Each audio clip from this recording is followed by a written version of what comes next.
Soumya. Welcome back to my channel. For those of you who are watching me for the first time, welcome to my channel. I am the one who makes random videos.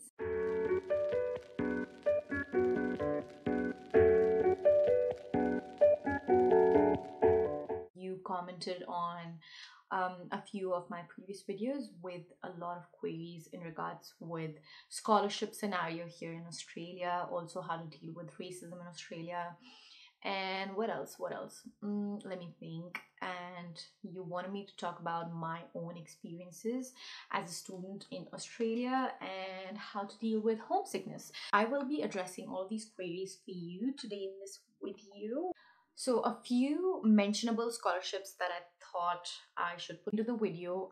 The first one would be Australia Awards Program. This is a very famous scholarship program and initiative by the Department of Home Affairs and also one other government department that I read about. It's something to do with the agricultural national organization here in Australia.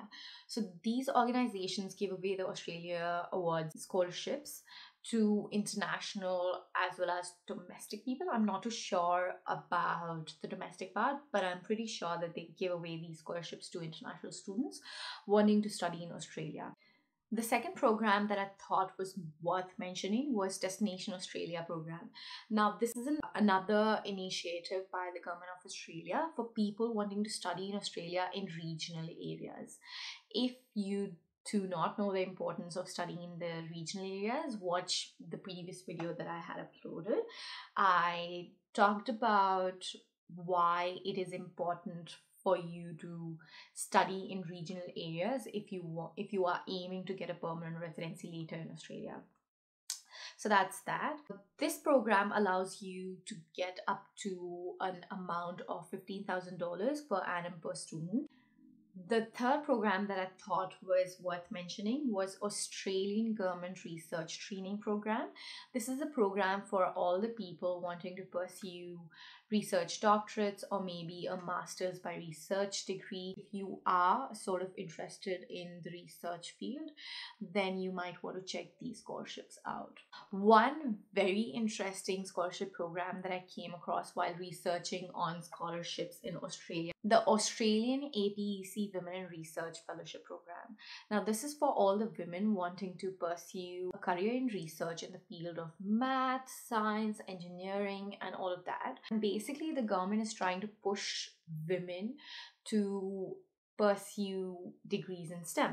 I think is an excellent initiative on the part of the Australian government, and if you are eligible and if you are also interested, then you might want to check this one out as well. These were the national scholarships that the Australian government gives away, right?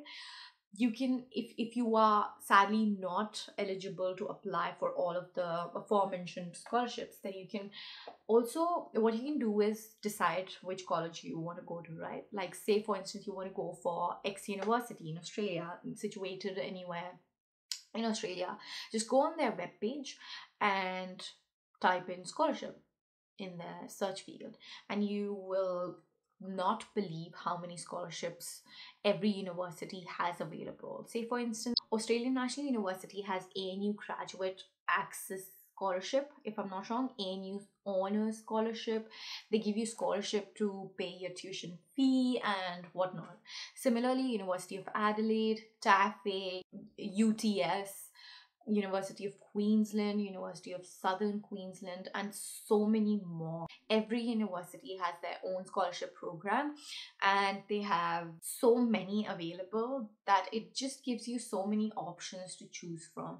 So if you are interested in studying in Australia and have decided which university you want to study in, you might want to check out the scholarships page as well. And if you are studying in a field that is not too mainstream, like say for instance you are studying a sports degree, then there's norms for sports related scholarships as well. Like say for instance, I was reading about the scholarship offered by the University of Adelaide, and they give up to $4,000 annually to each student. Also, ANU gives away sports scholarships as well. So if you are someone who is looking for a scholarship, say for instance in serving or business management or arts or music or sports, then go ahead and you will, trust me, find so many scholarship options available for you. I would be someone who's completely wrong to give you scholarship advice because I didn't score one myself, even though I applied.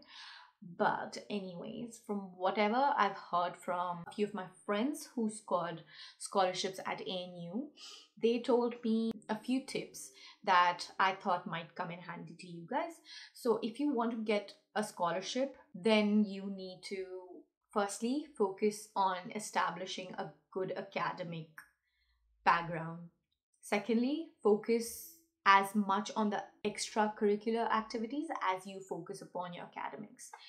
Thirdly, do not be afraid to volunteer. Volunteer as much as you can for as many NGOs as you can. Fourthly, research on your audience.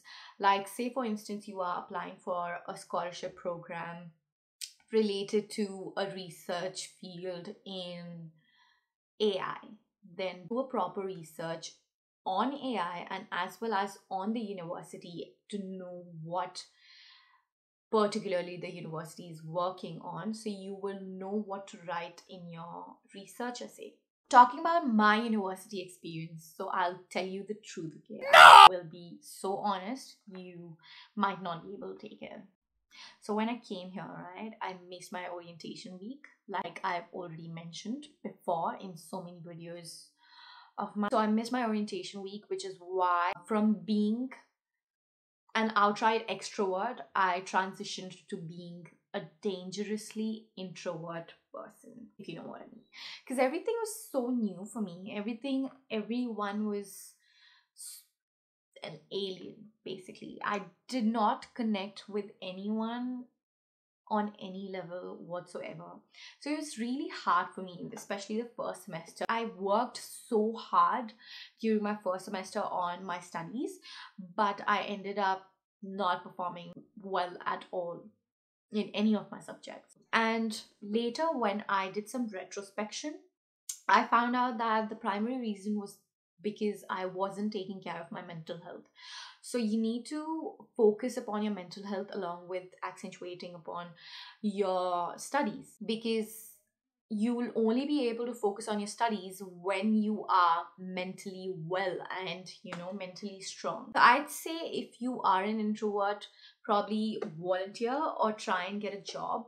Or if you do not want to do either, then I'd say that you join as many university groups as you can. What this will do for you is that it'll push you to be extrovert. It'll require you to go out and talk to the concerned people, and you wouldn't even know when you'll start making friends. I'd say be as social as you can, and do not be afraid to ask questions. This is how I basically survived. I asked questions to people, random people sitting on bus stops, and luckily they all helped me. Talking about the racism scenario here in Australia, frankly speaking, I haven't ever experienced a single racism episode with myself.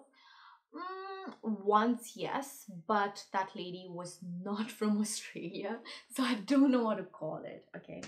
And that wasn't a good experience, by the way. But I dealt with it because I'm strong-hearted. And basically, if you're nice to people and you are projecting what you actually are, people will be nice right back at you. People here generally are so non-judgmental. They just don't care. As long as you are being nice, humble about everything, and down to earth, people are really nice to you. And all you need to do is ask for help. 9 out of 10 people would be so happy to help you out if you're just asking for it. Do not be afraid to ask for help. Be social. If you are an introvert by nature, force yourself to join at least a university group, if not work or volunteering, because it'll help you come in contact with so many people. And coming back to the topic of racism, guys, my best friend here is an Aussie. Aww. I just do not have any issues here in regards with racism, frankly, but that's just my personal experience. That could be just with me. I have seen a lot of videos where people have shared their racism stories, but it is just not my story. It has not happened with me so far. Okay, so that was me addressing a few questions that you guys had. I hope you guys liked the video. If you did like my video, then put a thumbs up. I'll see you soon, hopefully, with a few tips on how not to procrastinate while you're stuck at home. I am still in the middle of doing my research. I'm sort of trying to intertwine my non-procrastination experiences along with a few case studies and research articles, basically mingle them together and present it to you. So stay tuned. It will hopefully be a good video, and I will see you soon.